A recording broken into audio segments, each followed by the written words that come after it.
Bonjour à toutes et tous.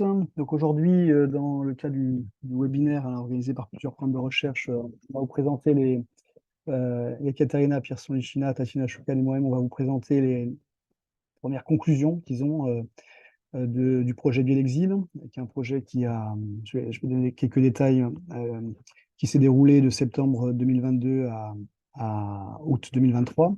Quelques mots sur la genèse du projet. Donc, personnellement, je travaille depuis une vingtaine d'années sur le Bélarus, avec des terrains au sein du Bélarus.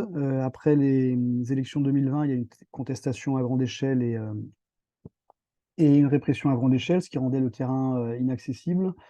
J'ai bénéficié d'une délégation CNRS à Prague, et donc j'ai essayé de travailler sur la question de l'exil de ces contestataires contraints à l'exil du fait de la répression, avec à la fois des cheminements individuels et puis des projets collectifs qui sont traduits en mai 2022 par une première journée d'études au CEFRES à Prague et la participation à un webinaire for Ukraine à Prague en avril 2022.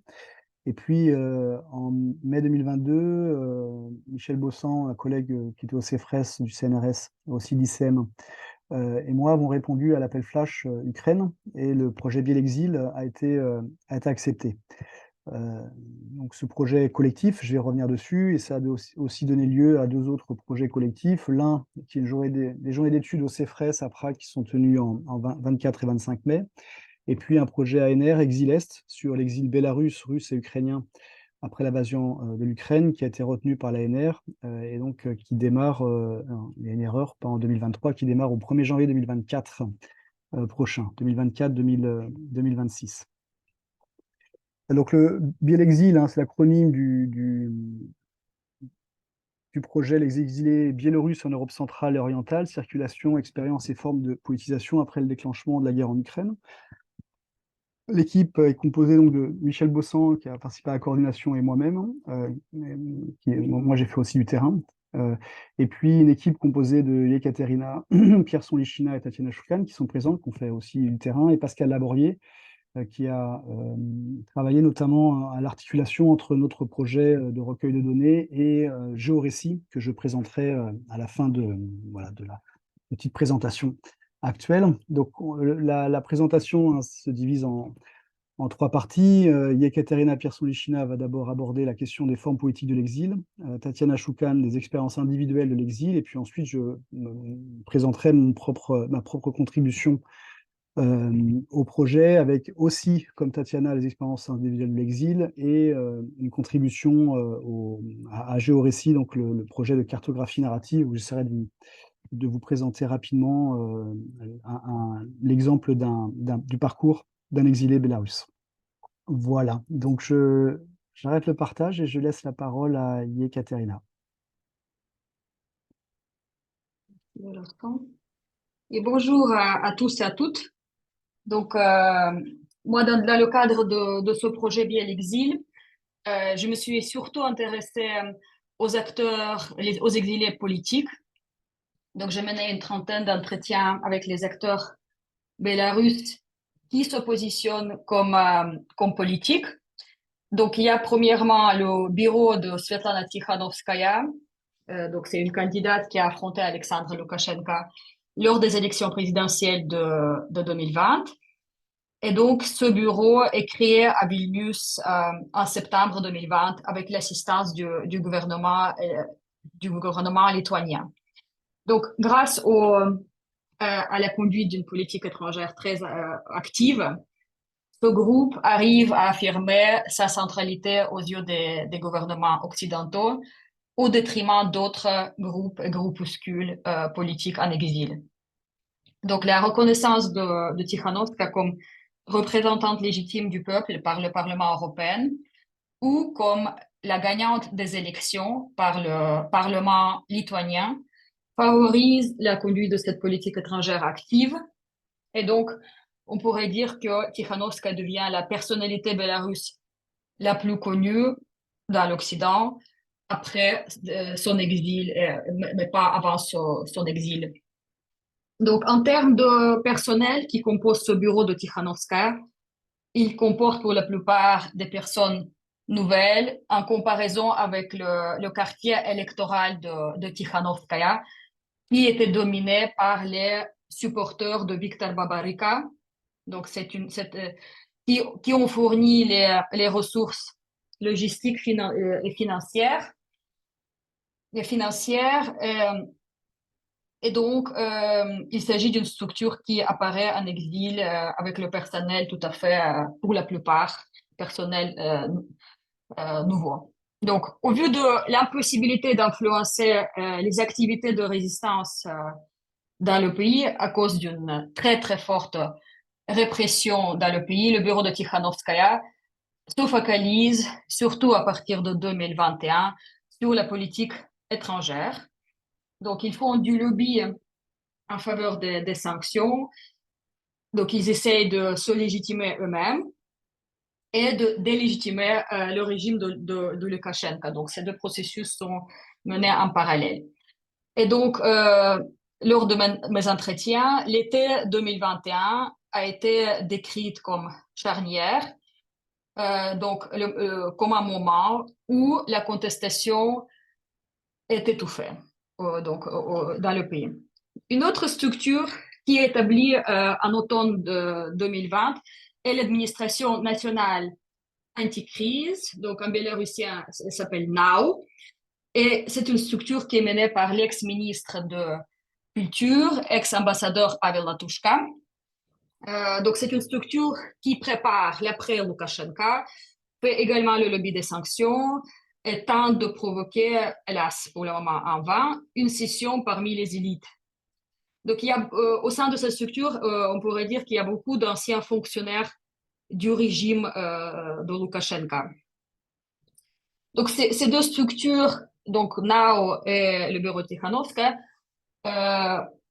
peuvent paraître comme, donc ils se situent dans deux capitales européennes différentes, donc à Vilnius et à Varsovie. Donc, à première vue, ces deux structures peuvent paraître comme concurrents. Mais d'après mes observations, ce n'était pas du tout le cas parce que ce sont les structures qui coordonnent les stratégies et NAO reconnaît la centralité du bureau de Tikhanovska. Donc, il s'agit juste des critiques par rapport à la stratégie. Donc, il n'y a pas il y avait pas de grande dissension entre ces deux structures au cours des premières années de l'exil. Et donc, le déclenchement de la guerre en Ukraine a des conséquences très importantes sur les formes politiques d'exil bélarusse. Donc, premièrement, le bureau de Tikhanovskaya est poussé par d'autres structures et opposants politiques qui ont des ambitions à, en quelque sorte, partager cette légitimité internationale en se transformant en un gouvernement en exil. Donc, à l'occasion de 2 ans depuis les élections de 2020, donc en août 2022, Tikhanovskaya annonce la création d'une structure qui ressemble à un cabinet des ministres et une autre structure qui ressemble à un proto-parlement en exil. Et donc, les représentants du bureau eux-mêmes, lors des interviews, ils ont comparé cette nouvelle configuration au système politique américain, donc avec l'administration présidentielle, qui est le bureau de Tikhanovska, le cabinet secrétaire d'État qu'elle dirige, donc c'est le cabinet uni transitoire, et un proto-congrès, parlement, qui est le conseil de coordination. Donc, il y a une transformation à la lumière de la guerre de ces structures. Alors que les projets pour créer une sorte de gouvernement d'exil existaient déjà auparavant, avant que la guerre ne s'enclenche pas. Donc, la guerre fait émerger une dimension politico-militaire de la résistance depuis l'exil, parce que dans le cabinet uni transitoire, qui est comme le Conseil des ministres, il y a donc initialement c'est un cabinet qui est composé de 5 représentants dirigés par Tikhanovskaya. Et donc, 2 personnes parmi les 5 sont chargées des stratégies de résistance violente. Il y a un représentant pour la reconstitution de l'ordre qui déclare que son but est de convaincre les policiers à rejoindre l'opposition. Et le second, c'est le représentant pour la sécurité nationale, qui dit qu'il va faire la même chose et qu'il va travailler de la même façon, mais avec les militaires du régime. Donc, tous les deux évoquent la préparation de la résistance violente au cours des prochains cycles de contentieux. Donc, ils disent qu'à l'avenir, ils n'ont pas de choix que de se préparer à la résistance violente.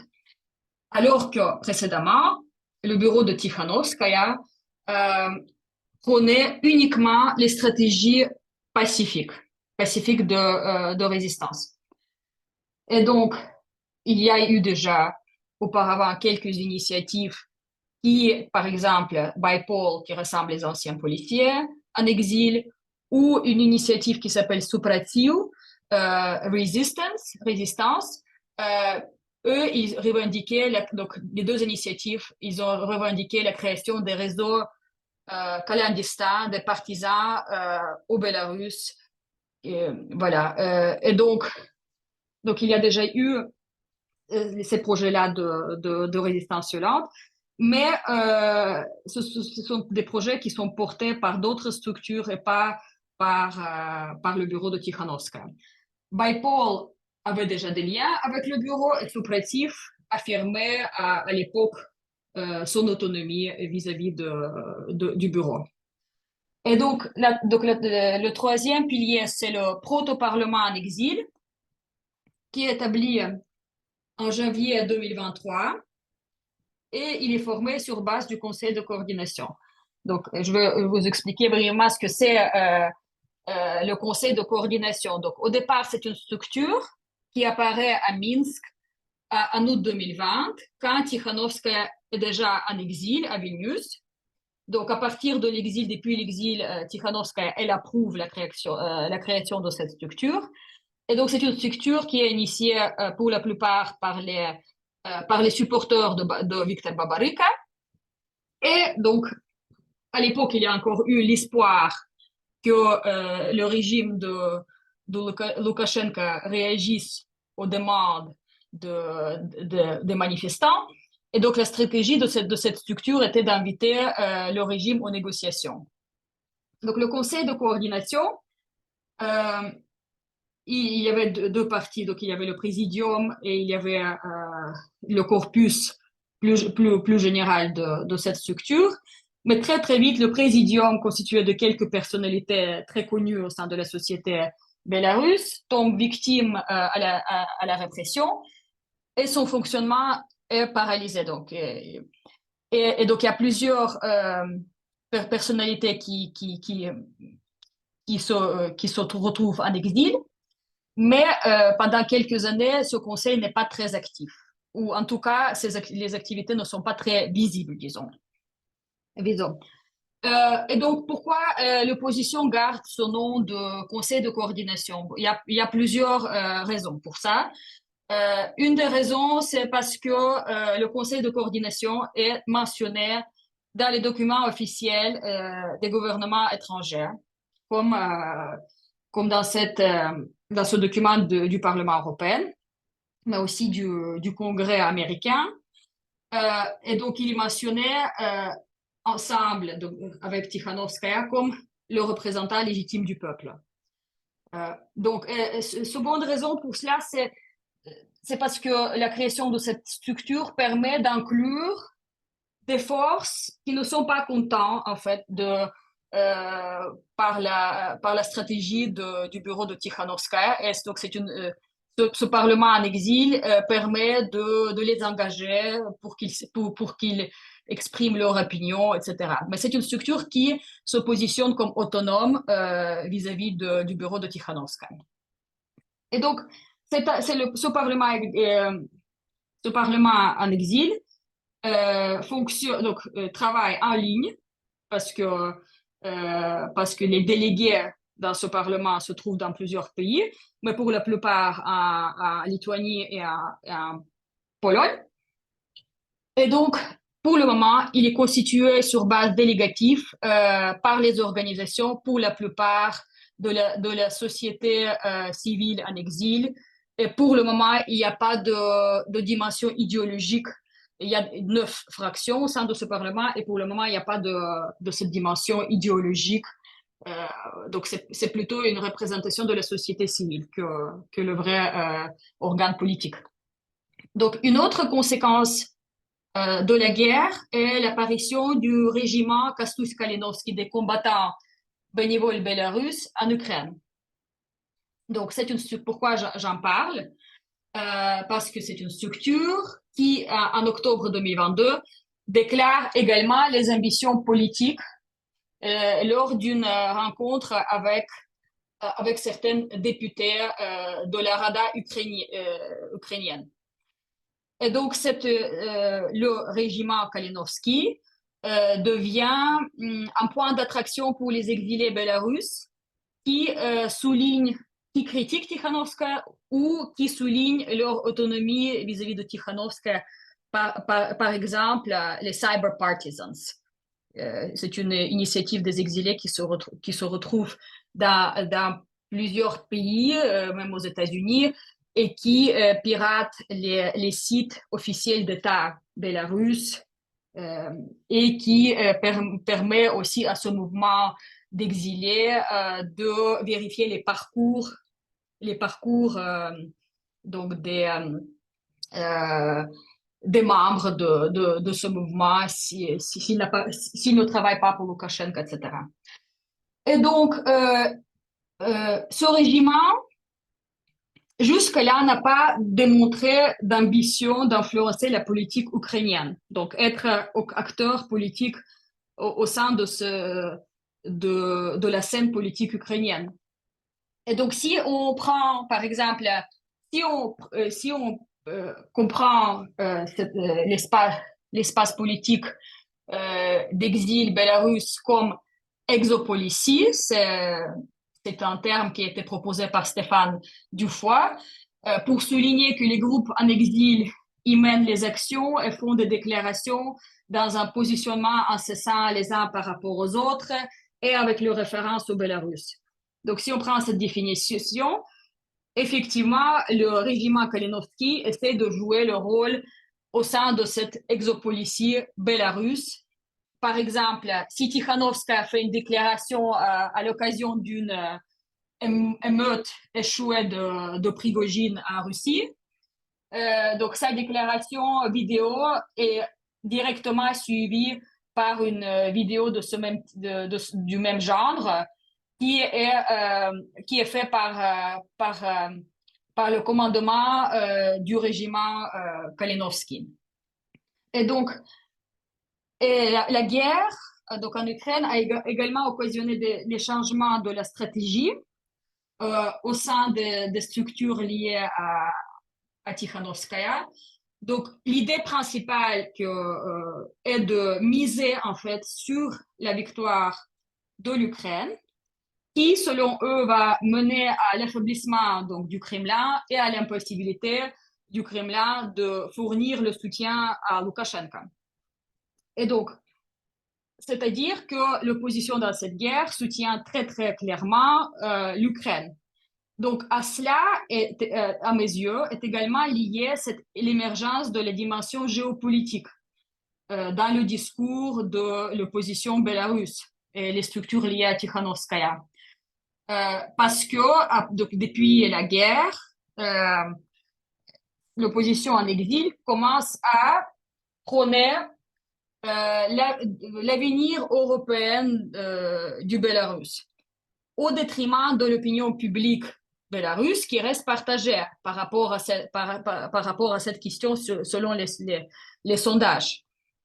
Donc, en fait, c'est lié à leur stratégie plutôt que le désir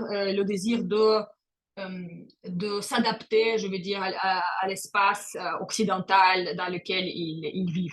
Donc, c'est lié à la stratégie par rapport à l'Ukraine. Donc, l'exil politique bélarusse donc, date de 2020. Donc, nous sommes 3 ans déjà dans l'exil. Donc, le 2020 a fait apparaître beaucoup d'opposants nouveaux qui ne sont pas beaucoup de nouveaux acteurs politiques qui ne sont pas liés aux partis politiques bélarusses d'opposition, qui sont fortement marginalisés au sein de la société bélarusse. Ça veut dire pas populaires, ils sont vus comme dépendants des bailleurs de fonds occidentaux, comme faibles, comme, comme étant beaucoup d'erreurs, comme incapables de s'unir pour une cause, etc. Donc, ils n'ont pas une bonne image au sein de la société bélarusse. Mais du fait que beaucoup de ce nouveau acteurs politiques, ils reprennent leurs anciens boulots depuis leur exil. Par exemple, ils retournent dans le secteur IT, où ils étaient auparavant, où ils travaillent comme des consultants pour les entreprises internationales. Et donc, de ce fait, on voit donc au sein de ce mouvement politique en exil, on commence à avoir beaucoup de membres proéminents des partis d'opposition bélarusse et également aussi des activistes de la société civile. Donc, ils sont de plus en plus visibles au sein de ce mouvement, même dans l'entourage de Tikhanovskaya. Voilà, je vais m'arrêter là et je suis prête à répondre à vos questions, si vous en avez. Merci. Merci Ekaterina. On va peut-être faire le tour de nos trois exposés, puis ensuite on passera aux questions. Ça donne trois éclairages un peu différents sur de l'exil. J'espère que ça convient à tout le monde. Et je laisse la parole à Tatiana. Oui, merci. Donc, je vais continuer avec les trajectoires et les expériences individuelles dans l'exil, donc le sujet sur lequel je travaille. Et donc, je recueille les témoignages. Attendez, je veux juste. J'avais un petit PowerPoint. Hop. Voilà. Donc, je recueille des témoignages auprès des Bélarusses qui ont connu une double expérience d'exil. Donc, ils se sont déplacés d'abord du Bélarus vers l'Ukraine et puis de l'Ukraine vers l'un des pays d'Europe centrale et orientale, et en l'occurrence la Pologne ou la Lituanie. Donc, pour le moment, j'ai réalisé 3 missions de terrain, donc de courte durée, 2 à Varsovie et une mission à Vilnius. Et donc, j'ai pu collecter une quinzaine d'entretiens semi-directifs d'une durée variée d'1 heure à 3 heures. Et donc, entretien conduit en russe ou en Bélarus en fonction des pratiques linguistiques de mes interlocuteurs. Et j'ai également essayé de participer à différentes manifestations et activités culturelles donc organisées par des exilés bélarusses, ce qui me permettait de les voir en action et mener des discussions plus informelles avec eux. Donc, au début, je voudrais dire quelques mots sur le profil, donc les trajectoires des personnes que j'ai pu rencontrer. Donc, ces personnes ont des profils sociologiques assez variés. Donc, ils sont âgés entre 20 et 45 ans. Donc, certaines ont des enfants et travaillent dans des domaines différents. Journalisme, IT, ressources humaines, éducation primaire et production des documentaires, association d'urbanisme. J'ai rencontré plusieurs musiciens, propriétaires d'un bar. Leurs statuts légaux dans les pays d'accueil varient également. Donc, certains avaient donc encore un visa humanitaire, donc, dont la durée a été prolongée d'1 an, notamment en Pologne à cause du Covid.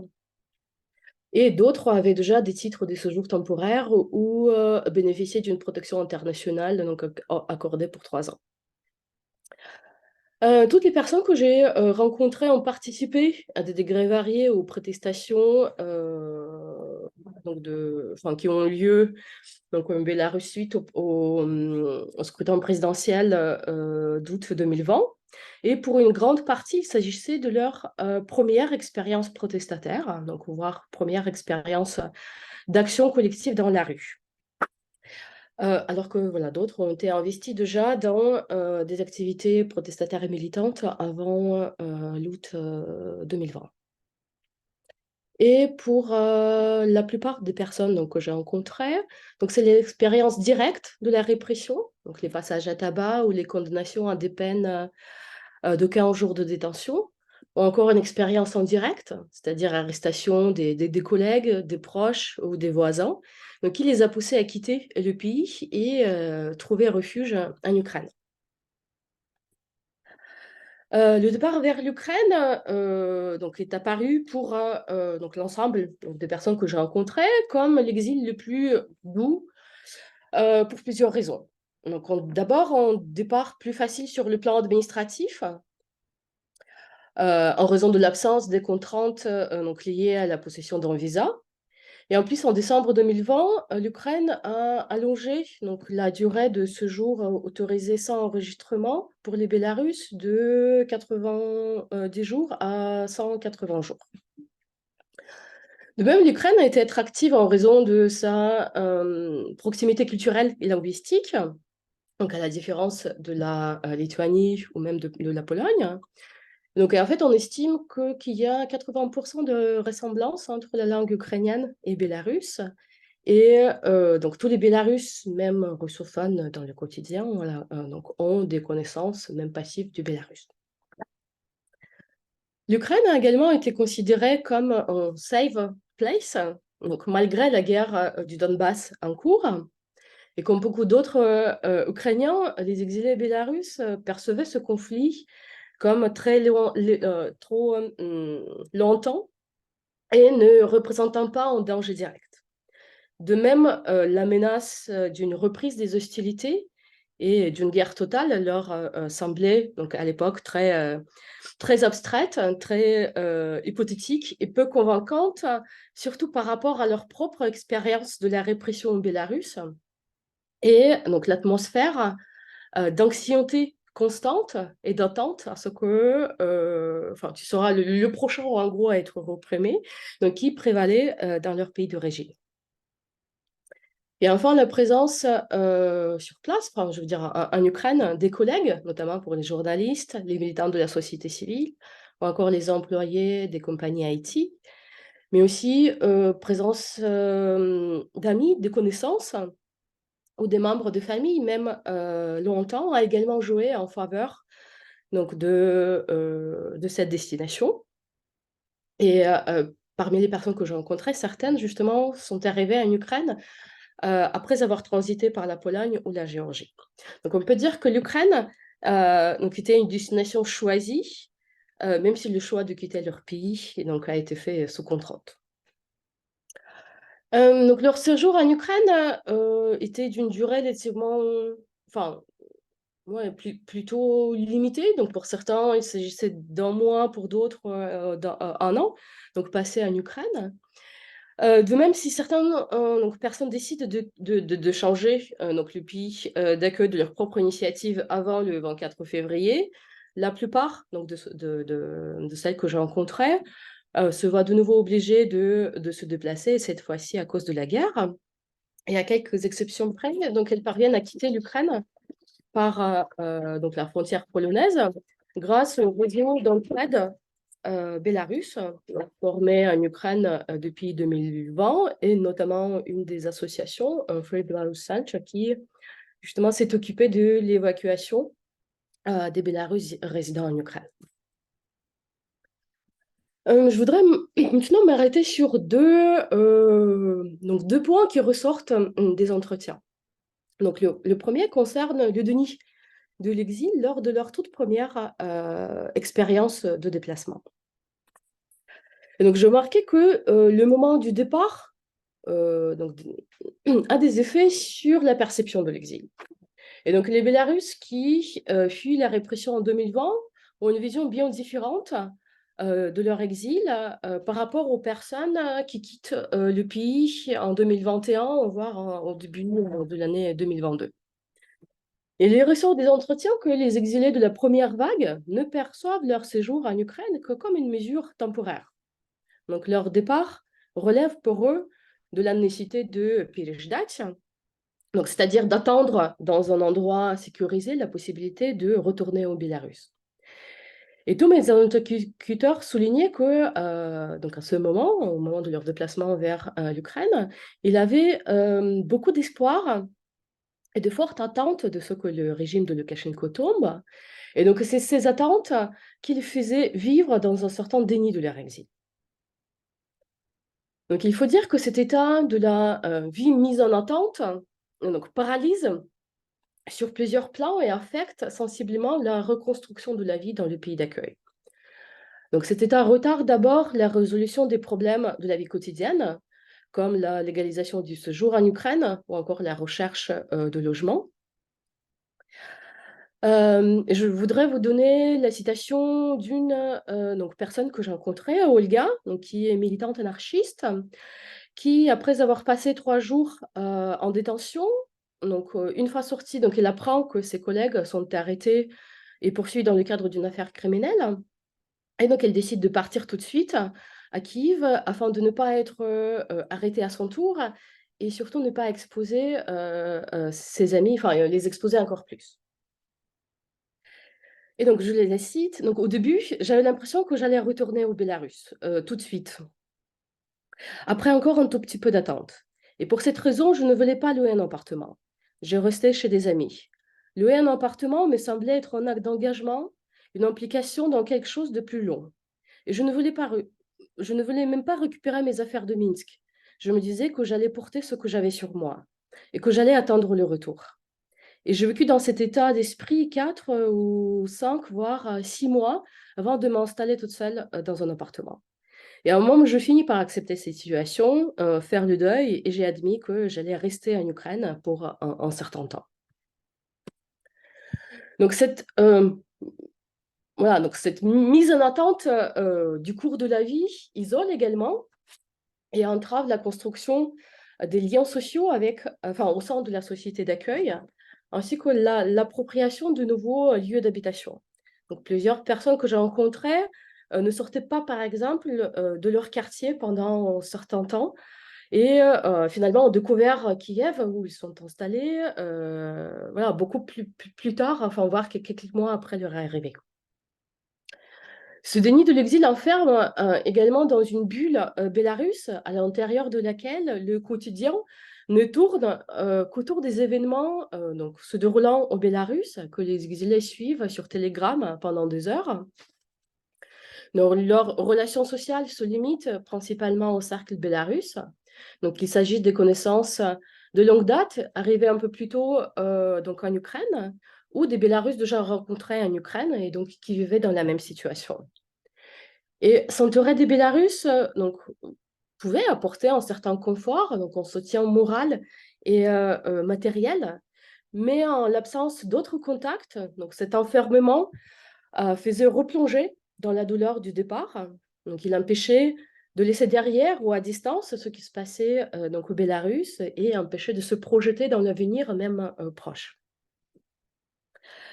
La prise de conscience du temps long donc de l'exil et donc l'acceptation de la nécessité de se reconstruire donc sont progressives et conditionnées par plusieurs facteurs. Donc, pour certaines personnes, c'est l'impossibilité de remettre à plus tard la question de la légalisation de leur séjour, donc qui les a forcés à sortir de cet état. Donc, pour d'autres, c'est l'arrivée de leurs enfants, donc il les a obligés de sortir de cette vie mise en pause donc pour s'occuper des questions de la vie quotidienne. Trouver une école, des activités extrascolaires pour les enfants, des médecins, etc. Et plusieurs interlocutrices donc soulignaient que les préoccupations en lien avec leurs enfants les a aidés à développer de nouvelles routines, de prendre des marques donc, dans leur nouvel espace de vie et par-delà à créer une certaine normalité dans l'exil. Et le dernier facteur donc, qui a forcé à sortir définitivement de ce déni de l'exil, c'était la guerre. En fait, elle a mis en terme aux dernières illusions donc l'illusion de retour au Bélarus, et a obligé à accepter que l'exil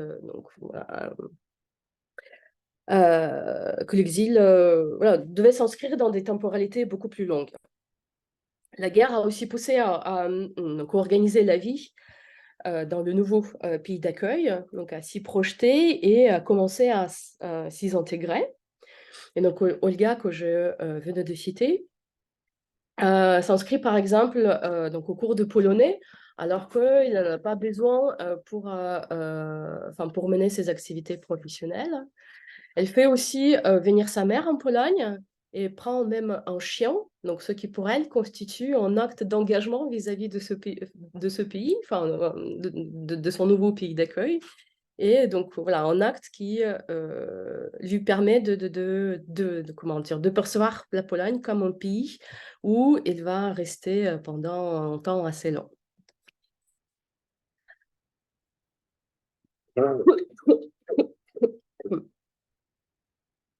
Et je voudrais aussi donc revenir sur la façon dont certains exilés parviennent à se reconnecter donc en Bélarus afin de ne pas vivre l'exil comme une rupture totale avec leur pays d'origine. Donc certes, l'exil provoque de nombreuses ruptures, donc sur le plan professionnel, familial, amical, affectif, etc. Mais les témoignages donc, que je recueillis m'amènent en fait à aborder la notion de rupture sous un autre angle.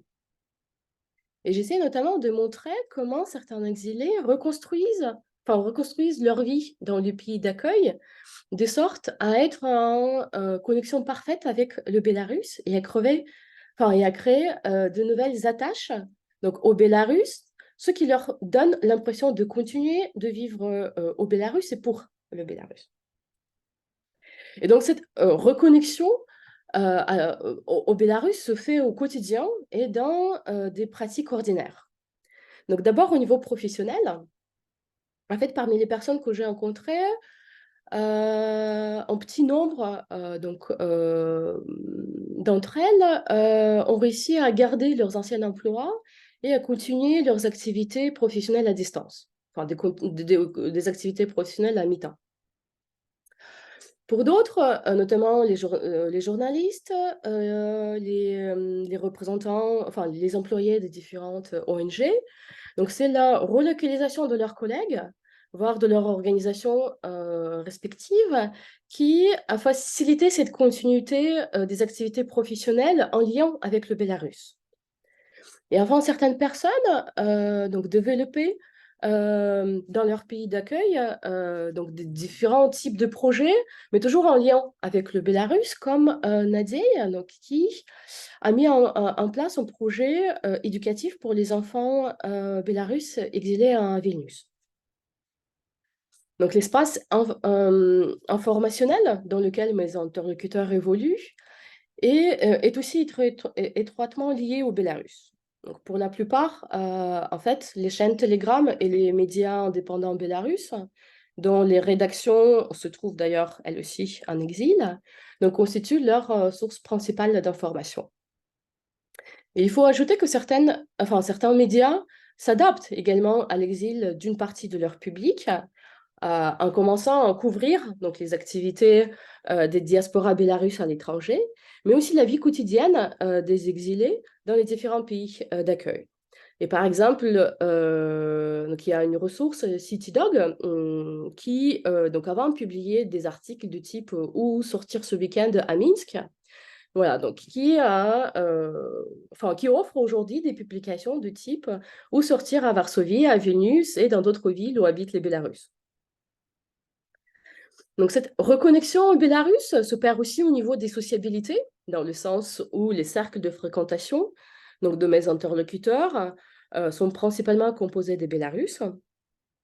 Et donc cette reconnexion se fait aussi à travers les loisirs, c'est-à-dire les concerts de musiciens bélarusses, expositions ou autres événements culturels en lien donc avec le Bélarus que mes interlocuteurs visitaient.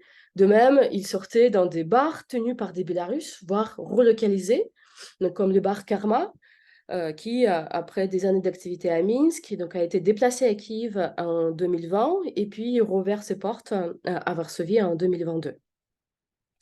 Et donc cette présence voilà, du Bélarus et des Bélarusses dans des différentes sphères de vie donc, amène certains exilés à se reconfigurer autrement les frontières du Bélarus, donc afin de ne pas vivre leur exil comme une rupture totale avec leur pays d'origine. Et je voudrais citer donc les propos de Nadia que j'ai donc mentionné, qui à mon avis sont très éclairants donc, sur ce point. Donc, il me semble que les frontières du Bélarus se sont élargies au sens géographique du terme, mais il ne s'agit pas d'une expansion territoriale de l'État bélarus.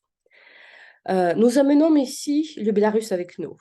Et si nous ne sommes pas physiquement au Bélarus, nous continuons à vivre dans un nouveau Bélarus et nous faisons tout depuis ici pour faire advenir ce nouveau Bélarus.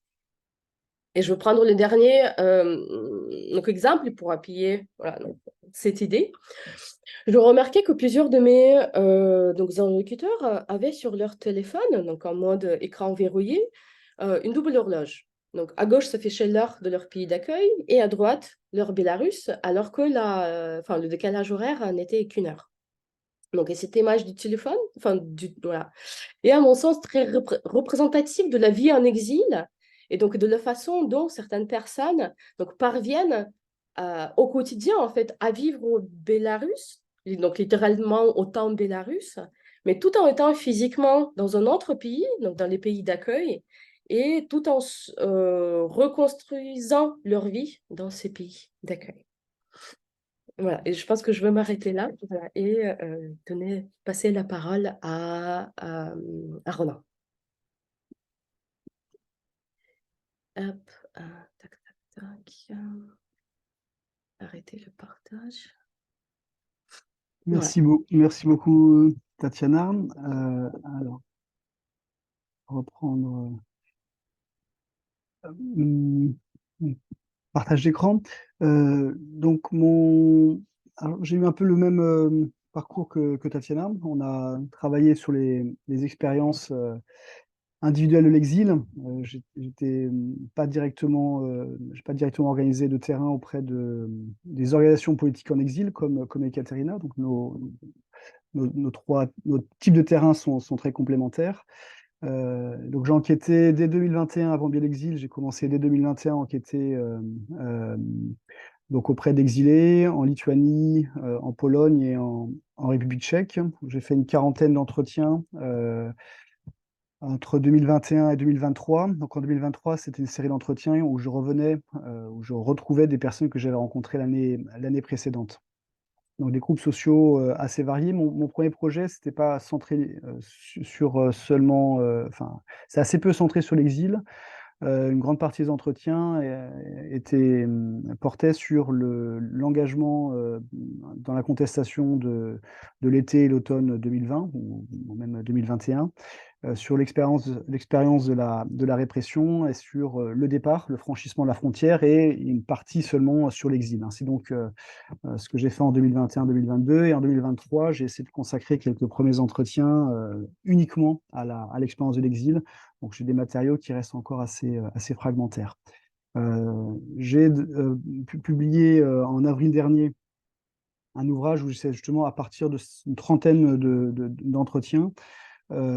J'essaie de raconter, de faire le récit de ce qui s'est passé en 2020, en le resituant dans l'histoire contemporaine du Bélarus, à travers une chronologie des événements où à la fois je restitue l'évolution générale de ce qui s'est passé au Bélarus entre 2020 et 2022 et je l'incarne dans des récits individuels.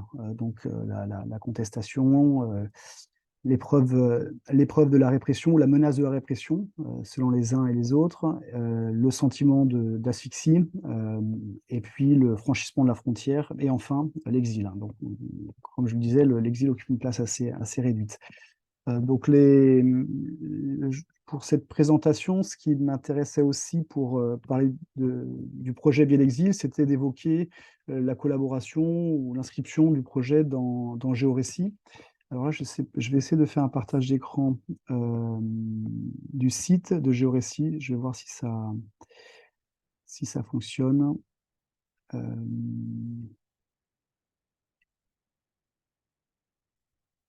Est-ce que vous voyez la carte? Bon.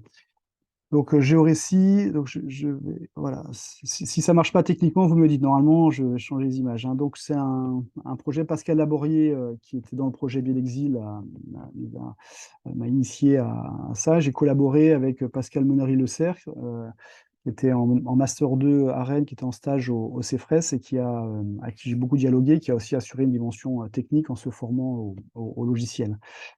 Ce projet Géorécit vise à restituer des parcours d'exilés sur le XXe siècle de différents continents. Et vous le voyez, il y a plusieurs collections, hein, plusieurs projets se rattachent à Géorécit, et notamment le projet Biais d'Exil qu'on a porté. Pour l'instant, on a un seul parcours, celui de Yura. J'espère que ça va marcher. Voilà. Celui de Yura. L'intérêt donc de vous présenter cette démarche, c'est qu'il y a la focalisation sur un cas. Alors, c'est un public qui peut être universitaire, mais qui peut être pas seulement universitaire, avec des textes assez courts qui correspondent, je ne sais pas, je dirais à peut-être 20 000 signes, 15-20 000 signes, qui permet de visualiser les trajectoires d'exilés, repérer certaines villes où il peut y avoir des croisements avec d'autres exilés, repérer certaines villes, et puis un ajout de documents iconographiques, hein. Sur la gauche, on peut faire défiler donc une présentation générale de Yura, là, celui que je présente, c'était cet exilé que j'ai rencontré, et j'intègre des photographies dans son parcours. Donc c'est un récit biographique, hein. Ça permet de suivre, donc là, dès l'enfance, hein, il est en zone contaminée par la catastrophe de Tchernobyl, il migre dans le nord du pays auprès de membres de sa famille pour éviter la contamination. Né en début des années 70, il se socialise au moment de la perestroïka, se rapproche des mouvements de renaissance nationale, du nationalisme bélarusse. Il suit une formation universitaire en France. Vous voyez, à chaque fois, on peut suivre les déplacements. Il suit une formation universitaire en France. Il commence sa carrière à l'Université européenne des sciences humaines de Minsk jusqu'en 2004, date de la fermeture de l'université par le régime de Loukachenko, qui a donné lieu à l'ouverture ensuite de l'université en exil sur le sol lituanien. Hein, cet exil bélarusse dont on parle suite à 2020, qui a une ampleur inédite dans l'histoire du pays, il a aussi une longue histoire. En 2010, il y a eu, suite aux élections, des exils, etc. Donc là, on retrouve, peut-être que certains connaissent, on retrouve les bâtiments de l'époque de Yegheou.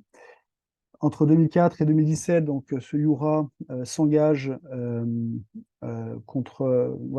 s'engage politiquement contre le régime, est proche des partis politiques d'opposition, suit des formations notamment à Varsovie, donc se professionnalise en termes politiques, et puis en 2017, il est arrêté. Alors là, certaines photos, évidemment, sont des photos de lieux qui sont prises sur les documents accessibles en droit sur Internet. Et les autres photos sont des photos que ce Yura, évidemment, j'ai changé le prénom, et un certain nombre d'éléments dans son parcours, ce sont des photos qu'il m'a procurées, hein. Donc, il est arrêté. En 2017, il y a des contestations au Bélarus liées à une taxe une loi sur les parasites. Elle a été renommée comme ça par une partie des citoyens, qui visait à taxer les personnes qui ne déclaraient pas d'activité professionnelle. Il y a des arrestations préventives, donc on s'en est pris à certains membres de l'opposition de manière préventive pour pas que la contestation gagne de trop, et il fait partie de ces contestataires arrêtés. Il passera un séjour en prison qui dans son parcours, a été un tournant. Il est condamné à plusieurs jours d'incarcération, et frappé et maltraité par la police. Il se met plutôt en retrait après 2017, et c'est tout à fait intéressant par rapport à ce qu'évoquait Ekaterina tout à l'heure, ou même Tatiana, c'est que lui s'est engagé pendant près de 2 décennies contre le régime, mais à quelques semaines, quelques mois d'août 2020, ne croyait pas que ces élections pouvaient produire quelque chose, donc il n'a pas participé aux élections, était plutôt fataliste. Mais évidemment, face à l'ampleur du mouvement, il a accompagné finalement les contestataires. Il est descendu dans la rue. Alors ça, c'est pas sa photo. La répression, la répression s'abat sur le pays dès le mois d'août, hein. Même, on pourrait dire dès le mois de juin. Il y a dès le mois de mai 2020, il y a la répression. Elle s'accroît évidemment en août quand il y a des manifestations de masse dans le pays. Elle va se prolonger tout au long de l'année 2020-2021. On pourrait même dire qu'encore aujourd'hui, le mouvement de 2020 est encore réprimé au Bélarus. Donc il y a plusieurs vagues. Tout d'abord, le régime cherche à évacuer les contestataires des espaces publics, du centre-ville, des grandes avenues, et ensuite des cours d'immeubles, et ensuite la moindre action dans l'espace public est extrêmement risquée. Et ensuite, à partir du mois de janvier 2021, de manière très méthodique, par secteur d'activité, les services de sécurité et la police vont s'en prendre aux contestataires, potentiels contestataires, etc. Donc les journalistes, les ONG, les médias divers, les chercheurs indépendants, etc. En juin, juillet, donc, quand il y a une nouvelle vague d'arrestations, il pense, certaines informations lui font penser, lui font comprendre qu'il risque d'être arrêté très rapidement. Et donc, il est marié avec des enfants, mais il cherche à fuir, puisqu'une incarcération, ça peut être pour quelques jours, ça peut être pour quelques semaines, pour quelques mois. Mais il y a des peines de prison de 12 ans, 15 ans, 18 ans de prison qui sont prononcées au Bélarus pour une participation aux événements, avec un engagement d'ailleurs plus ou moins fort dans cet engagement. Donc, en juillet, en quelques jours, il décide tout d'abord de fuir Minsk, de laisser son téléphone portable pour ne pas être repéré. Il revient à la capitale, il décide de partir seul dans un premier temps. Donc, c'est tout ce parcours que Géorécit permet de visualiser. Par des réseaux, il n'ose pas, il décide de partir par la Russie. Parce qu'il n'y a pas de frontière, il n'y a pas de contrôle de la police, il n'y a pas de douane à ce moment-là en Russie où il y a un contrôle possible. Donc il rentre dans un camion de routier avec un contact, il peut passer la frontière russe, il arrive à Smolensk, là il part à Moscou, et à Moscou il prend un avion, il achète un billet pour Varsovie, puisqu'il a un visa Schengen lié à ses activités professionnelles précédentes, il a un visa Schengen qui lui permet d'aller dans l'Union européenne. Il achète un billet d'avion, il craint que les services du KGB bélarus et le FSB soient en étroite collaboration. Il ne sait pas s'il est sur des listes. Tout ça est très confus, évidemment, en termes de pratiques policières.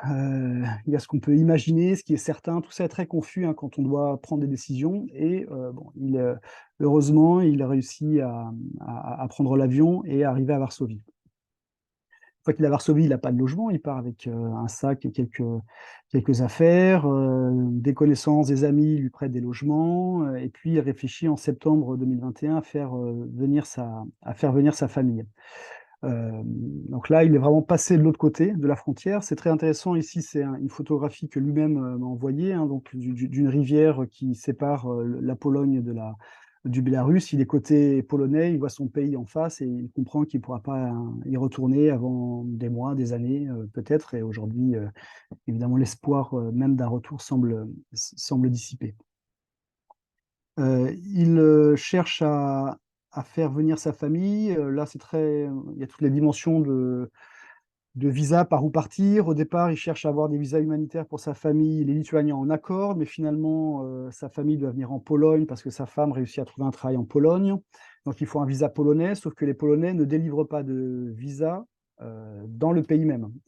Et donc, il faut avoir un visa soit depuis le consulat polonais à Minsk, et lui, évidemment, ne veut pas, parce que lui-même doit renouveler son visa, ne veut pas envoyer son passeport là-bas. Soit il faut réussir à avoir des visas pour lui et sa famille d'un consulat polonais en dehors du territoire polonais lui-même. C'est donc en Ukraine qu'ils vont se diriger avec une véritable épopée hein, pour sa famille qui doit venir en voiture, passer la frontière, donc sa femme et ses 2 enfants en bas âge, passer la frontière, il va en bus, lui, les récupérer, à il les récupère près de la frontière, il se rendra à Lutsk, ils réussissent à avoir les visas polonais pour ensuite se rendre en Pologne.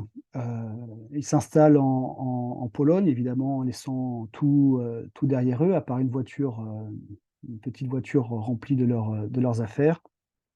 Et puis, ils cherchent progressivement. Au départ, ils réussissent à avoir une maison où on voit des paysages qui sont assez proches de ceux qu'ils retrouvent au Bélarus. Donc, à la fois, il y a l'idée qu'on est parti, mais en même temps, il y a une forme de temporalité, comme le disait Tatiana, à comprendre qu'on n'est vraiment plus là. Là, il y a une forme de proximité visuelle, sensorielle, émotionnelle qui fait que, au fond, ça atténue une forme de brutalité de l'arrachement à son pays pour finalement s'installer dans les points sont fictifs, hein, j'y reviendrai tout à l'heure, s'installer dans les environs de la Pologne et en prenant conscience que ce monde d'où il vient, le monde où ses parents habitent, où une partie de sa famille habite, il ne pourra pas y retourner, hein. Et donc, il m'envoie cette photo des pommes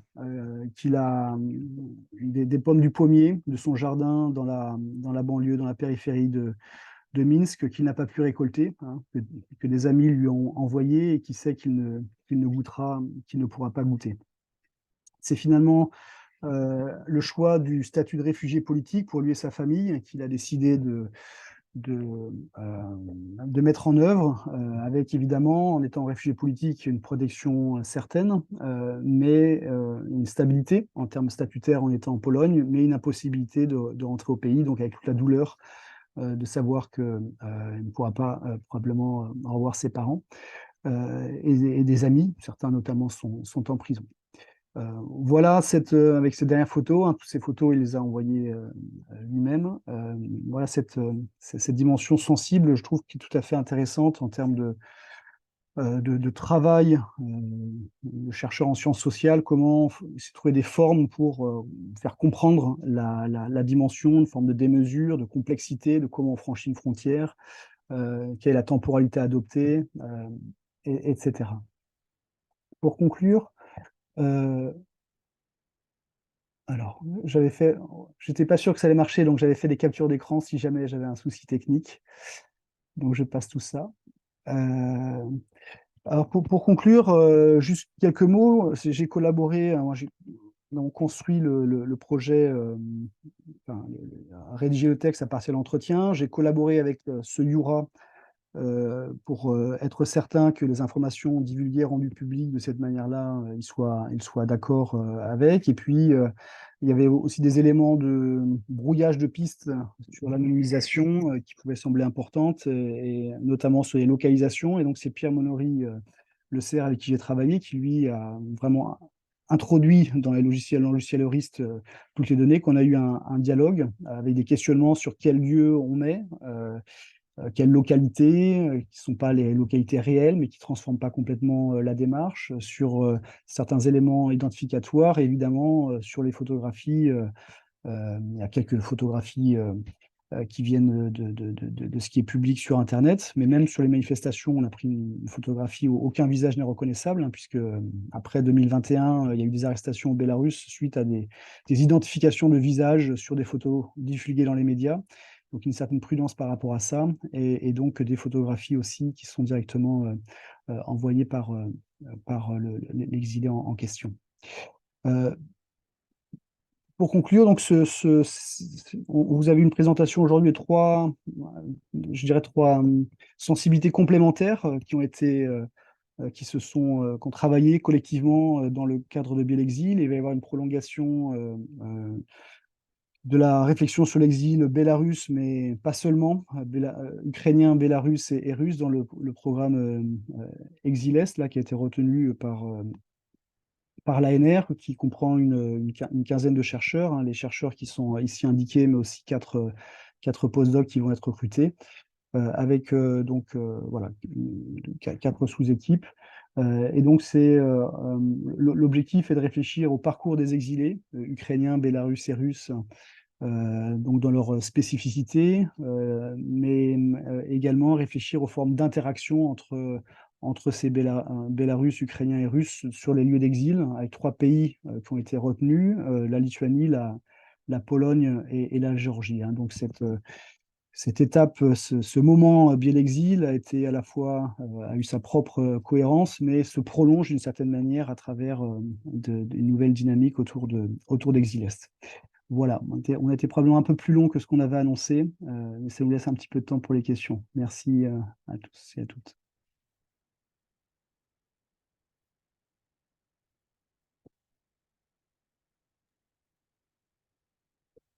Je vais peut-être profiter pour poser la première question. C'est une question à tous les trois. D'ailleurs, merci beaucoup pour cette présentation qui était très complémentaire pour mieux comprendre les différents aspects de cette nouvelle diaspora biélorusse qui a commencé à se constituer à partir de 2020. Et ma question, elle porte sur la question bassement matérielle. Comment ces personnes donc, vivent, de quoi ils vivent? Et je reviens à la conclusion que Yekaterina a annoncée en disant que finalement, les personnes qui sont pas mal engagées dans l'activité d'opposition au début, ils disparaissent au fur et à mesure qu'ils reviennent vers leur activité professionnelle. Donc je suppose qu'ils sont supposés de travailler. Et ma question, est-ce qu'il y a des membres de l'opposition biélorusse qui vivent de leur activité politique d'opposition et est-ce qu'on peut à peu près estimer, est-ce que c'est aussi un facteur qui va jouer dans la politisation ou dépolitisation?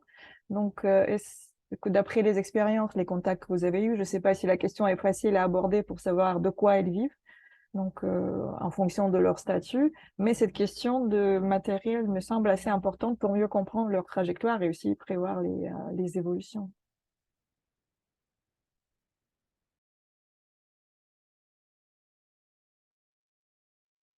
Et Katerina, Tatiana, vous voulez y aller ou je commence comme vous voulez? Si vous voulez, je peux commencer peut-être avec Vas-y. les acteurs politiques. Oui, c'est une question sensible, je vais dire, pour commenter avec beaucoup de précision. Et donc, il s'agit en fait de vivre sur une democracy promotion aid, donc assistance, comme si c'était aussi dans le pays d'origine. Donc, il s'agit quand même des revenus modestes. Et ce sont des sources de financement qui sont orientées vers les projets et pas vers les structures. C'est plus difficile pour les acteurs politiques d'obtenir le financement par rapport aux acteurs de la société civile. Il y a aussi, comme tous les financements fonctionnent sur base du projet, donc il faut envisager quelque chose à long terme. Et donc, comme l'actualité politique change très, très vite, parfois pour ces acteurs-là, c'est un petit peu difficile de postuler pour ce type de financement.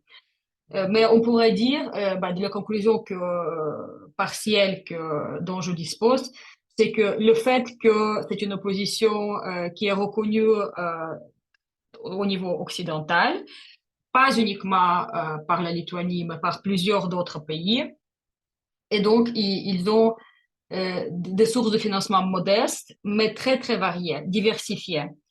Ce qui permet aussi à cette opposition de disposer d'une certaine autonomie vis-à-vis du pays d'accueil. Et donc, ça veut dire que, parce qu'il y a le mix, je veux dire, des projets et de financement est très, très varié. Mhm. Je veux peut-être rajouter quelques mots concernant les gens ordinaires, je dirais comme ça. Et comme je disais, parmi les personnes que j'ai rencontrées, donc certaines parviennent à continuer leurs activités politiques, à continuer leurs activités professionnelles. Voilà, et notamment, ça concerne les journalistes, les représentants des ONG, donc les organisations, en fait, leurs organisations ont été relocalisées dans les pays d'accueil.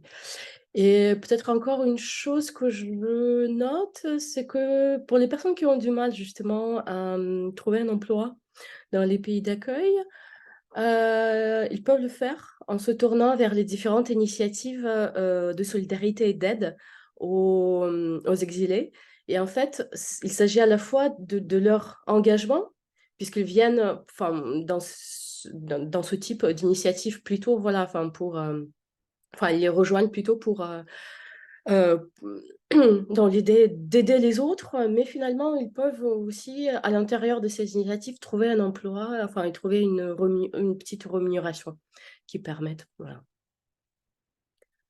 de joindre de beau. Non. Oui, moi je retrouve un peu la même chose hein, dans le secteur des IT, du journalisme, des ONG. Il y a des reconversions euh, avec parfois des formes de déclassement, des reconversions. Après, il y a un effet aussi de la manière dont les enquêtes se déroulent. Je fonctionne par boule de neige, donc au fond, les personnes rencontrées sont socialement les plus faciles, je dirais, les plus faciles à contacter. J'ai réussi à avoir des contacts avec un qui était un cadre moyen dans une entreprise de province et un autre également. Alors ces deux entretiens que j'ai fait en distanciel, c'était en Pologne, alors que j'en revenais, j'ai eu le contact juste après. Et l'un était d'une petite ville en Pologne, c'est ça, parce qu'en fait, on a l'effet, en enquêtant à Varsovie, Vilnius, on a aussi l'effet capital. Il y a le temps long de l'enquête, ce qui est difficile. Après, il y a des personnes qui sont beaucoup plus éclatées, beaucoup plus éloignées d'ailleurs par rapport aux activités culturelles, politiques, qui sont difficiles à capter. Dans le cas de cette personne à Varsovie, elle était complètement esseulée, désespérée. Elle vivait dans une banlieue en colocation à 50 ans, elle n'avait plus de revenus, en plus elle avait un handicap physique, était en grande difficulté matérielle, tout en disant qu'elle était très peu aidée par, c'était son témoignage, hein, par les réseaux de solidarité bélarusses.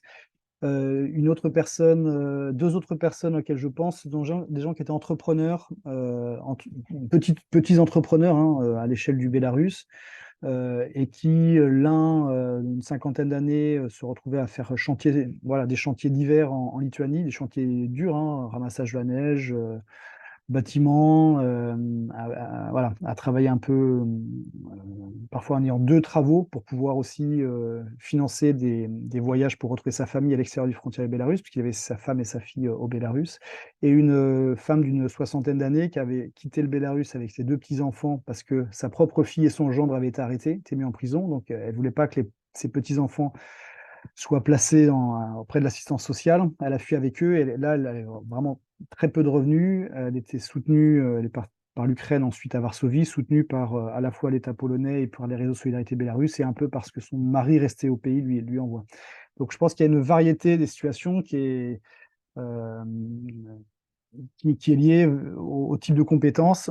À Prague, j'ai eu un long entretien avec une médecin qui a mis beaucoup de temps, beaucoup de difficultés à faire reconnaître ses compétences de médecin au Bélarus, parce que les médecins ont été aussi, certains d'entre eux en tout cas, dans le conflit direct avec le régime et avec des problèmes de reconnaissance, de diplômes, de longues démarches, avec des formes de déclassement, hein, quand vous reprenez comme aide-soignante ou infirmière alors que vous étiez médecin très important dans un service à Minsk.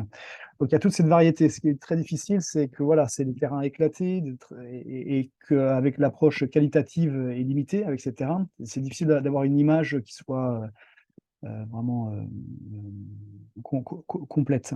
Mais je pense qu'on retrouve des processus qu'on retrouve dans d'autres types d'exil, avec des formes de reconversion liées à certains types de diplômes ou de capitaux et des difficultés plus importantes pour d'autres types de populations.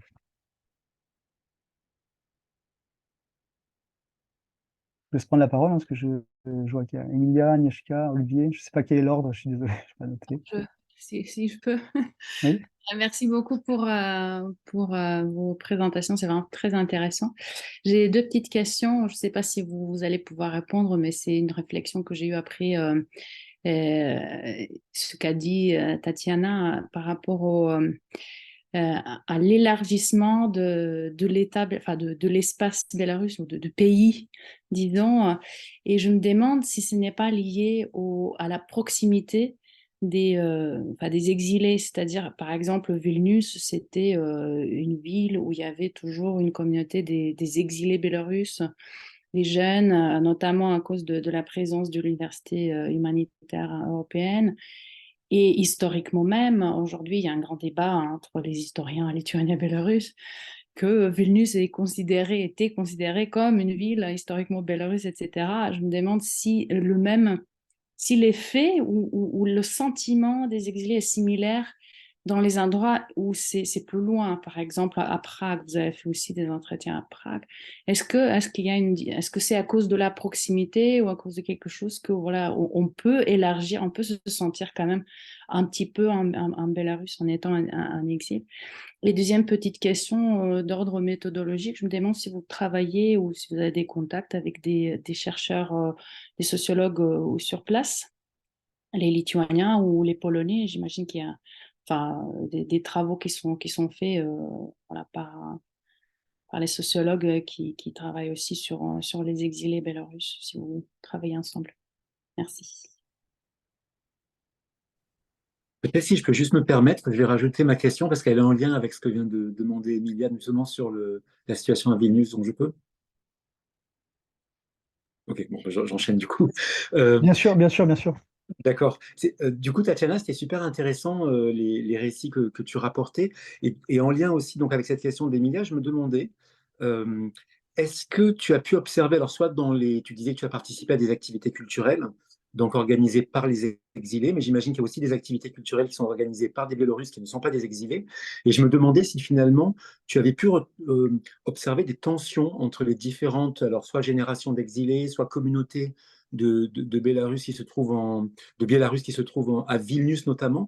Je pose la question parce que moi, je l'ai observé au Kazakhstan, notamment par rapport aux diasporas historiques. Je ne sais pas qu'est-ce qu'il en est dans les États baltes, mais vous savez que à la fin des années 80, il y a eu cette mise en avant de l'amitié des peuples et on a créé des centres culturels nationaux pour toutes les minorités, entre guillemets, ou communautés nationales qu'il y avait dans tout l'espace soviétique. Et ces structures, elles sont restées au Kazakhstan. Et du coup, moi, j'ai observé des tensions pour les Ukrainiens, en tout cas entre la diaspora historique qui était du coup très ancrée dans l'idéologie et même la nostalgie soviétique, ce qui je pense n'est pas le cas à Vilnius, mais du coup des tensions quand même entre ces différentes voilà, générations d'exilés. Je me demandais si toi, Tatiana, tu avais pu observer ça, peut-être les exilés et les étudiants qui sont là depuis plus longtemps, ou bien voilà, des Biélorusses qui sont installés depuis 30 ans à Vilnius. Voilà, c'était ma question. Et un tout petit point peut-être aussi pour Renan, parce que j'ai vu que tu as soulevé la question de l'anonymat à la fin et je trouve que c'était important. Pour autant, je ne suis pas tout à fait convaincu et je voulais juste savoir si tu avais dû finalement négocier également ça avec tes répondants en leur disant que leur parcours serait publicisé avec une certaine forme d'anonymat. Comment tu négocies ça? Parce qu'en fait, moi, je trouve ça toujours très délicat même dans mes restitutions à moi de parcours, les noms, anonymiser les noms et puis mettre quelques éléments, je trouve que c'est pas forcément suffisant. Donc, voilà, je suis toujours un peu ennuyé par rapport à ça. J'imagine que toi aussi, puisque tu l'as même mentionné dans ton oral. Donc, comment on fait pour publiciser sans dénaturer finalement le parcours? Parce que mettre des petits points comme ça qui essaient de cacher des choses, ça risque de dénaturer finalement la spécificité du parcours de chaque répondant. Voilà, désolé, merci.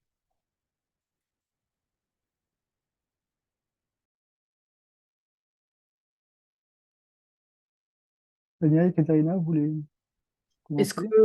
commencer? Oui, je commence dans ce cas-là. Merci pour ces questions. Je vais commencer par celle d'Emilia sur la proximité.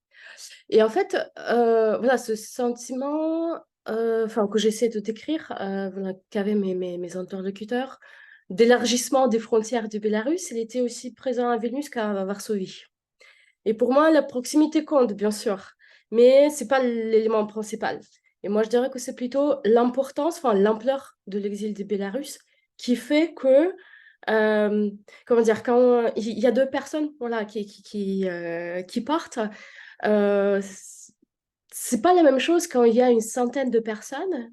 Et donc, réunir centaines de personnes sur un territoire rend plus facile d'emporter, voilà, de transférer Bélarus là où ils sont.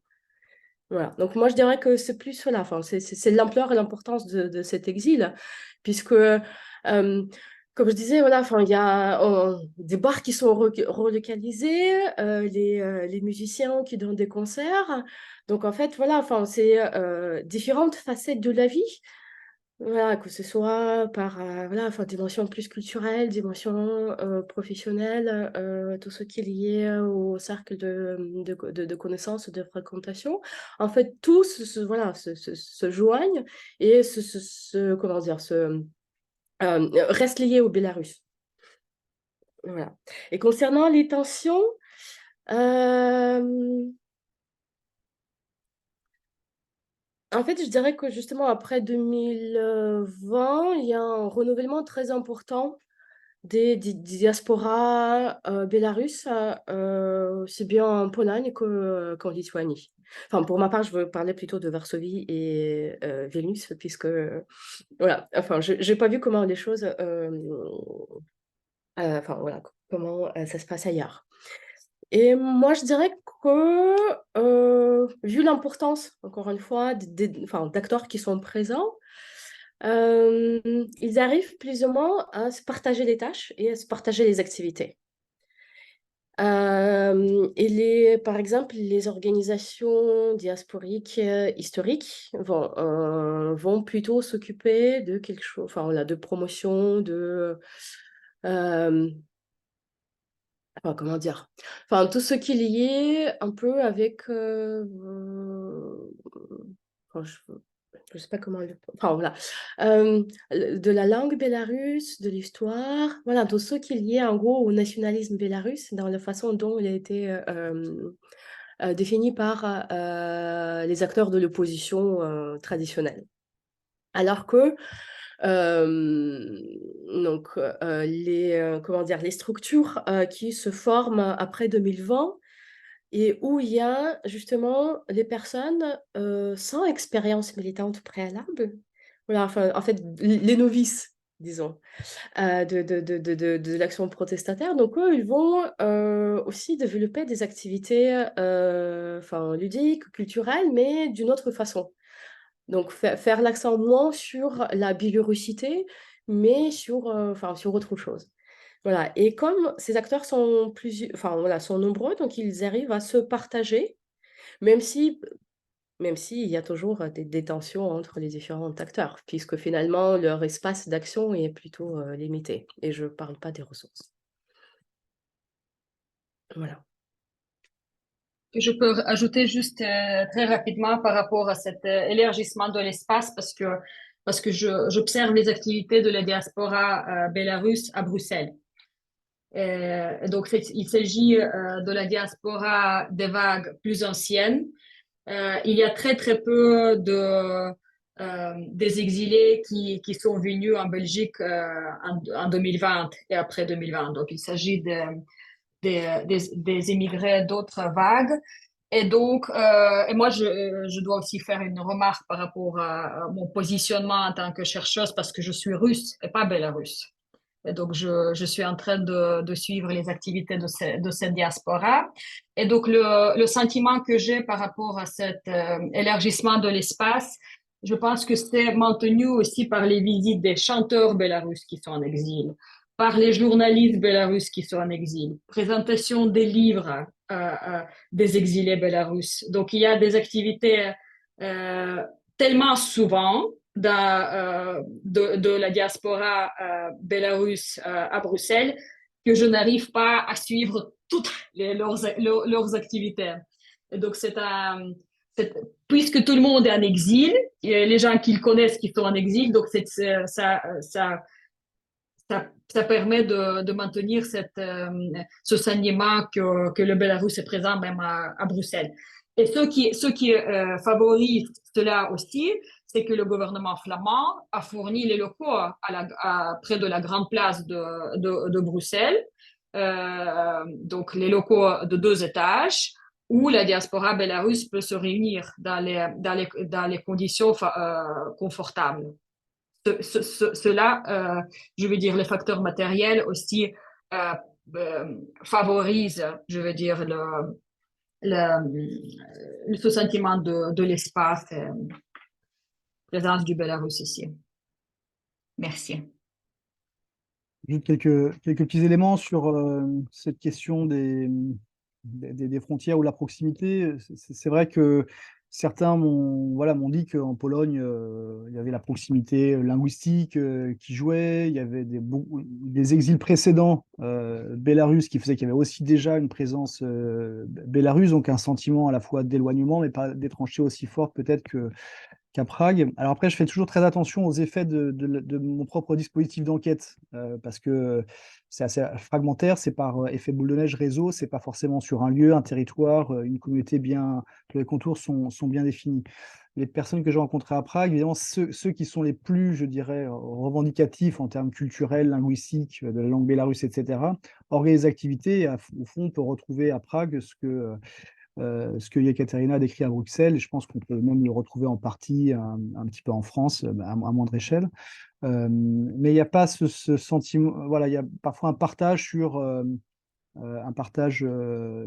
dirais, localisé avec le monde tchèque, avec le combat contre le régime autoritaire qu'on a pu évoquer. Donc on peut partager ça aussi avec les Tchèques. En Lituanie, certains me disaient qu'ils se sentaient bien. Voilà, il y a visuellement, il y a Pagonia, donc l'emblème qui est commun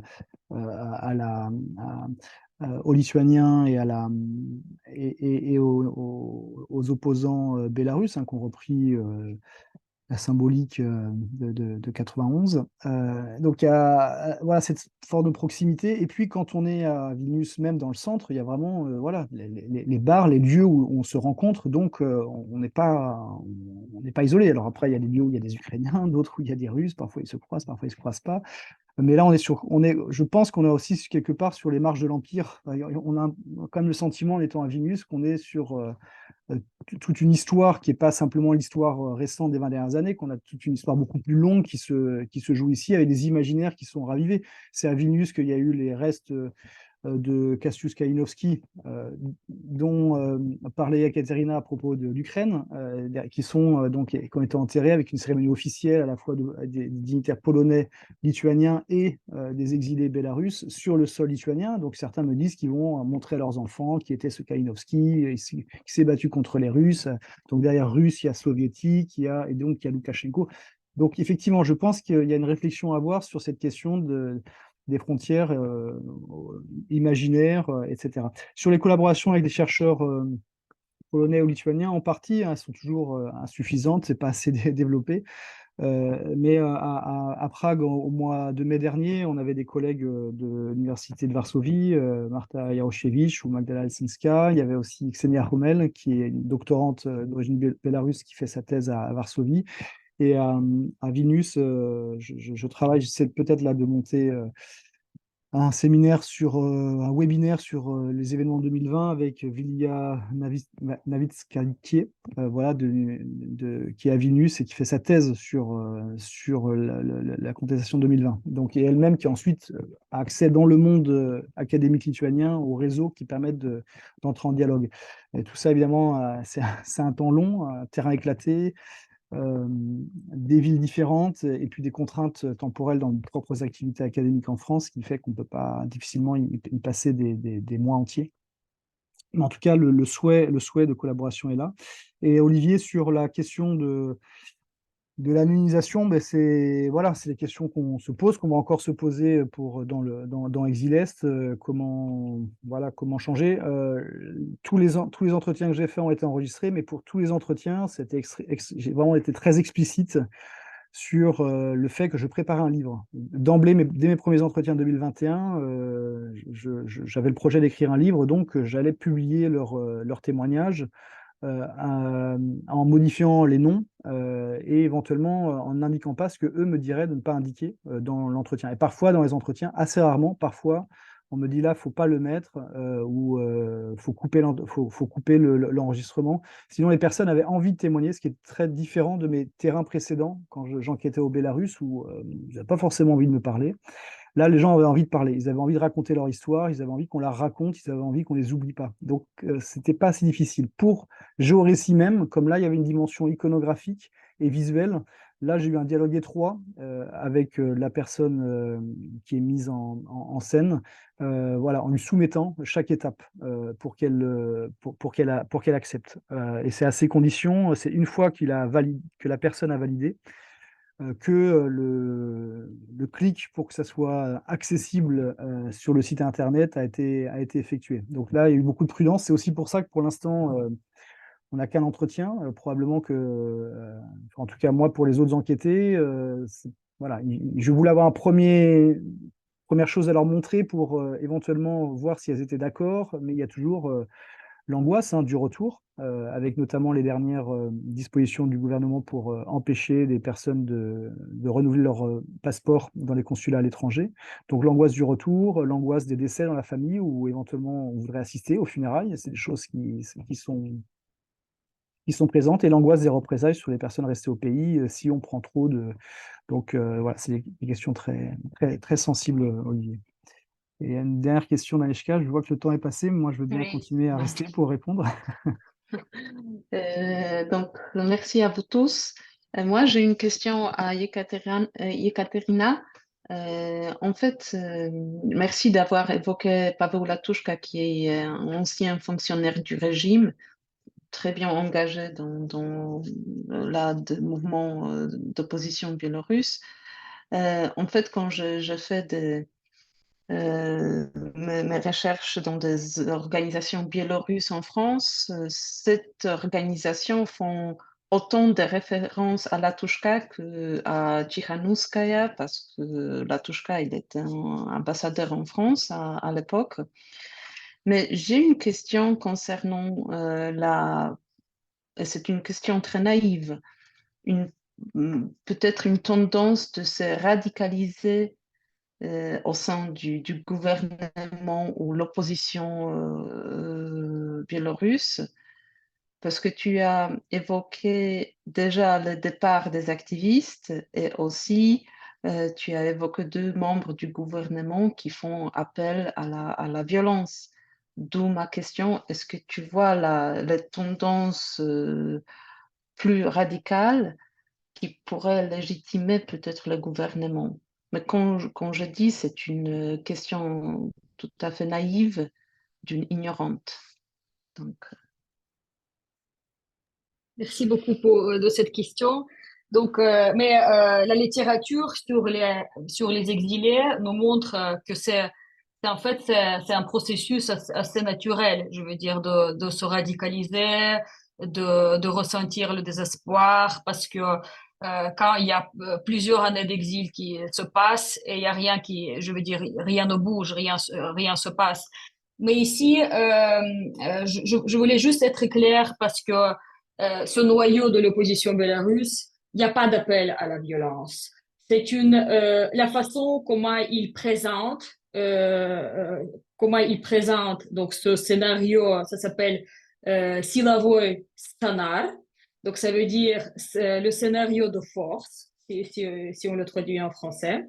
Donc, c'est une idée que déjà c'est un de plusieurs scénarios. Ils sont explicites dans le fait qu'ils soulignent qu'ils ne souhaitent pas la violence, que ça serait le dernier recours possible. Donc la façon comment cette opposition qui est reconnue, je veux dire, par les gouvernements occidentaux, comment ils présentent ces stratégies, c'est tout à fait quelque chose qu'on attend donc de présenter, parce que comme ils se représentent comme pro-démocratie, donc des acteurs pro-démocratie, donc ils ne peuvent pas et ils n'ont pas non plus le droit moral à appeler les Bélarusses qui sont sous un régime super répressif à utiliser les armes, et les Bélarusses n'ont pas ces armes. Donc c'est un des scénarios, donc cette résistance violente. Et donc l'opposition dit clairement que c'est une des stratégies qui doit être combinée avec d'autres stratégies pacifiques, comme le lobby, l'appel aux sanctions, etc. Donc combinée avec plusieurs d'autres stratégies non violentes. Donc ça, c'est la première chose. Et il faut aussi, ça dépend quelle personnalité politique évoque le discours. Par exemple, on ne trouverait pas des discussions par rapport au scénario violent dans le discours de Tikhanovskaya. Donc, ce sont des représentants qui ont des parcours précédents, ont une expérience militaire, qui se permettent d'utiliser les termes comme ce scénario de force, etc. Donc, c'est pas tous les représentants politiques qui parlent de cette résistance violente. Et très, très souvent, ils présentent aussi la constitution des partisans dans le pays du mouvement clandestin. Ils le présentent comme résistance pacifique, en disant qu'il s'agit juste d'avoir, par exemple, une boîte avec les pansements, de l'alcool pour les éventuelles blessures, donc au cas où il y a un cycle violent de contestation qui aura un jour au Bélarus. Donc ça, c'est une chose. Et donc, ce que j'ai vu dans mes entretiens, c'est que comme il y a une partie de la diaspora qui se radicalise, qui demande à Tikhanovsky et à d'autres acteurs politiques d'inclure ces stratégies de résistance violente. Donc, eux, ils ne peuvent pas ne pas réagir puisque ce sont leurs supporters les plus actifs. Donc, c'est une réponse à la demande de cette partie de la diaspora qui se radicalise. Et donc, ils doivent l'inclure dans leur stratégie. Et c'est pour ça que la façon comment c'est formulé, c'est tellement ambigu, parce que c'est pour satisfaire tout le monde.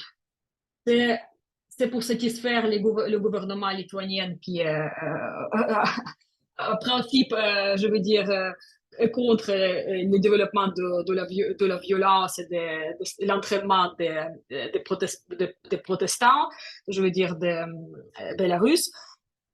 Et d'autre part, il y a aussi les Bélarusses qui sont dans le pays, qui sont contre le développement de stratégies radicales, puisque l'on voit, je veux dire, dans les sondages de Chatham House.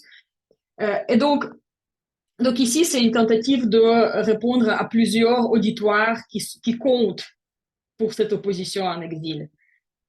Mais l'ignorer, ça veut dire, je veux dire, ignorer cette demande de la part de cet actif au sein de la diaspora, ça veut dire perdre la légitimité à leurs yeux, voilà.